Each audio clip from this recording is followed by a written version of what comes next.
super dali lang, pinapaikot-ikot na yung utak mo. There are a lot of performance tasks.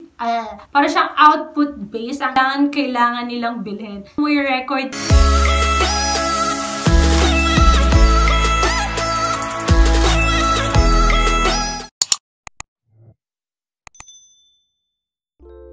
Hi guys, what's up? It's Mary and welcome back to my YouTube channel. Today's video, I'll be talking about the things that you should know before taking up the accountancy, business, and management, or in short, ABM strand. Sa mga upcoming senior high school dyan, you need to know this one. Okay, without any further ado, let's hop into the video. I list some dito sa aking paper. Actually, 10. So, I hope makatulong to sa inyo. But disclaimer, lahat na sasabihin ko is based on my experience only. Ito yung mga na-experience and observe ko during the days nung senior high school ako while nag-aaral ako. Anyway, I am already graduated from senior high school at Manila Titana Colleges. And I'll be taking up Bachelor of Science in Accountancy, but hindi pa ako enrolled. Online class! Okay, dami ko nang sinasabi. So, sisimulan ko na siya with my first tip. Number 1 tip is know your course before kang pumili ng strand mo for senior high school because ito yung magiging guide mo. Kasi syempre, before ka mag-college, senior high school ka and dito mahuhulma ka or masashape ka na ng mga courses or subjects na mai-take mo dyan. So, para pagdating mo ng college is madali na lang and parang meron ka ng background about doon. But if you are unsure or undecided pa, you can take the strand of General Academic strand, which is GAS. Kasi for all I know, yun yung pagkakatanda ko, sa General Academic strand, parang andoon lahat ng subjects. I'm not sure. But since it is called General, I hope andun lahat, like parang if you are experimenting pa sa course na kukunin mo, yun yung safest course na pwede mo, or safest strand na pwede mong kunin. But for me kasi, I'll be taking, yan nga, accountancy in college. So, yung perfect strand para sa akin is ABM. If you are also getting the course of tourism, since marami rin akong classmates na gusto mag-tourism, I think pasok doon sa ABM. Since we have subjects na nagtatakal about management and yeah, yung mga ethics and everything. So, ayun, kailangan siya. Pasok siya. Ang sure ako na mga course na pasok sa ABM is yun, tourism management, accountancy, business administration, mga finance, mga marketing, mga HR, yung mga human resource, something like that. You can search it naman sa Google and it is readily available. Second tip, guys, in ABM, there are a lot of performance tasks, practical tests, and, you know, ang dami talaga, guys. Like, sobrang daming gagawin, like, no to cramming. Sa amin kasi, ni-required kaming gumawa before ng sariling product namin using indigenous materials to also promote yung mga raw materials dito sa Philippines. And I think that's a good idea kasi mas nakilala namin and nagkaroon kami ng strong knowledge and the economic as well. More on performance tasks siya, like gagawa kayo nito, para siyang output-based ang ABM. And marami ring reporting kasi sa ABM, hinahasa ka, like, kailangan mong maboka and all. Kasi, ABM, marketing, you need to market something na kailangan i-push mo sila na maniwala sa'yo, na dapat makuha mo yung attention nila. And I think that's a good characteristic of an ABM student. Ito pa yung naalala ko before, since, yun nga, kailangan mo ng practical test, performance task. One thing na naalala ko na pinapagawa ng teacher ko sa organization management, pagkakalala ko ng subject, nung last sem, is kailangan mo i-promote yung toothbrush na gamit na to the customer na kailangan bilhin nila. Anong meron dun sa gamit na toothbrush na yon at kailangan nilang bilhin. So, shoutout sa iyo, Sir Marv. Anyway, he has a YouTube channel. Subscribe nyo siya at Moves Like Marvin.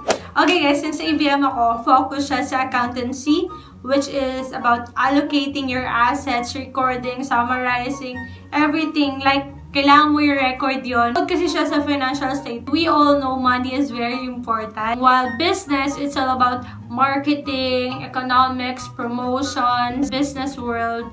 Kailangan mong pag-aralan yon, yung mga ethics and everything. Actually, hindi nawawala yung business. So, sa mga ABM student dyan, ping, ping, ping, ping, ping. And last but not the least is management. Tinuruan kami ng management on how to decide, like decision making, having a contingency, feasible plan na kailangan mong gamitin, like having the principles, yung mga ways na kailangan mong pagdaanan on how to manage this, on how to organize this thing. So, ayun. Thank God may ABM.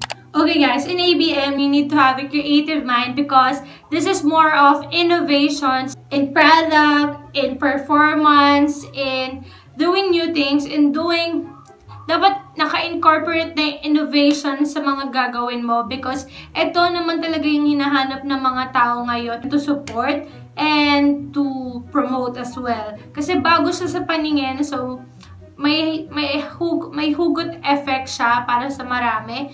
And that would be a good characteristic ng isang product or ng isang tao na magpo-produce doon. Moving on for our number 5 tip or things you should know is that accountancy business management has, I think, almost 10 business subjects, business-related subject. Ang mga natatandaan kong subjects na meron kami is, of course, the fundamentals of accounting 1 and 2, organization management, principle of marketing, entrepreneur, applied economics, business math, business ethics. Oh shit, nakalimutan ko yung dalawa. Oh my god, sorry po. Pero we have actually 10 already. Kanina naisip ko na yun eh. Basta may nakalimutan ko, pero nandun yung sa card ko, lahat ng mga subjects. But, ayun, yun lang yung ilan sa mga subjects. Sa mga gusto mag-ABM, yung advanced reading nyo na yung mga yun. Maraming books about doon.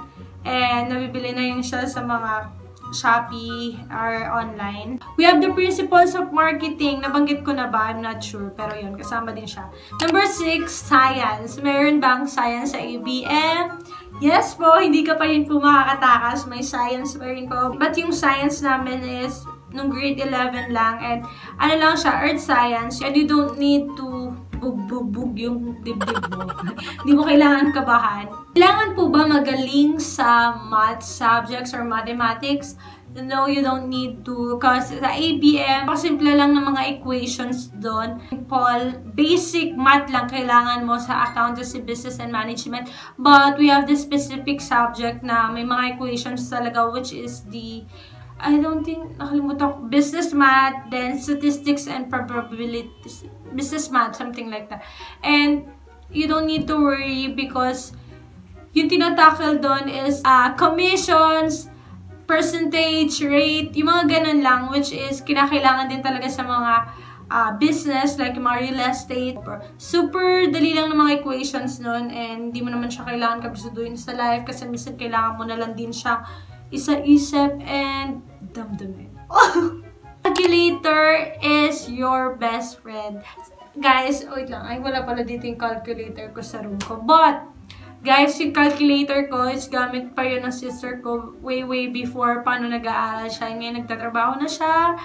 Grabe, hindi ko pinapakawalan yung calculator na yun because that is the best. Yun yung Casio, which is a scientific calculator, guys. Meron na yung sira, pero hindi ko siya pinapalitan because feeling ko may swerte yun. Feeling ko tama yung binibigay ng sagot. Ayun, kailangan yung scientific calculator. Sobra, guys. Mahalin nyo yung scientific calculator nyo. Kasi andoon lahat ng sagot na kailangan nyo.